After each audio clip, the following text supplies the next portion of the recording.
French fishermen have warned Paris ministers not to be violent in their diplomatic responses to Jersey after they refused to grant 73 post-Brexit licenses for English Channel fishing. It comes as Jersey's External Relations Minister Ian Gorst travelled to Paris for crunch talks with French Sea Minister Annick Girardin, Miros Sifkovic, Vice President of the European Commission and EU Fisheries Commissioner Virginijus Sinkevicius. On Tuesday, tense technical discussions took place between both sides with UK Fisheries Minister Victoria Prentice also present at meetings. Ms Girardin warned retaliatory measures would be put forward if St Helier were not forthcoming in granting the 73 outstanding licenses. France has set a Monday, November 1 deadline for Jersey officials to give their responses to outstanding access requests and apply the terms of the post-Brexit accord hammered out last year. The French government threatened to curb electricity supplies to the Channel Island if no progress was made, but the European Union has not been eager to inflame tensions with any form of retaliatory measures against the UK.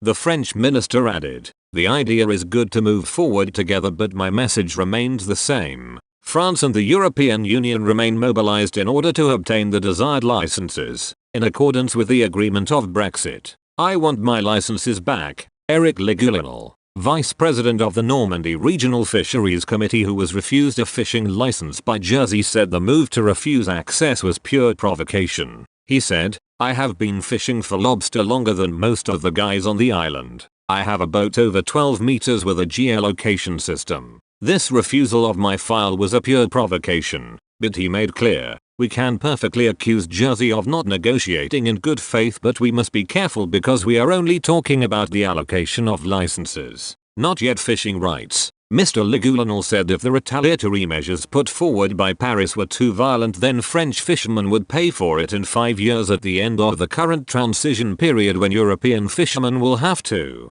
give up 25% of their catches in British waters. Meanwhile, trawlerman Pascal Delacour claimed Brexit reshuffled the cards for the French fishing industry, stressing Jersey ministers had gone too far when refusing licenses. However, Mr. Delacour said France had played its part badly with little or no communication with the fishing industry on the post-Brexit regulations. He continued, "Nothing is clear and the French government has not even been able to send an administrative to translate the incomprehensible English documents that Jersey sends us. I am a fisherman. I am not an Oxford graduate." Mr. Gorst said the meetings were an opportunity to reset relations between Paris, St Helier and London and reinstate cooperation for the benefit of both fishing communities. Fishing rights for EU boats and UK waters were a key stumbling block to negotiations for EU trade and cooperation agreement, which Jersey has agreed to follow when issuing post-Brexit fishing licenses. The dispute flared in May when a flotilla of around 50 French trawlers massed in front of the St Helier harbour in Jersey. The protests sparked a tense standoff that even drew in French and British military vessels.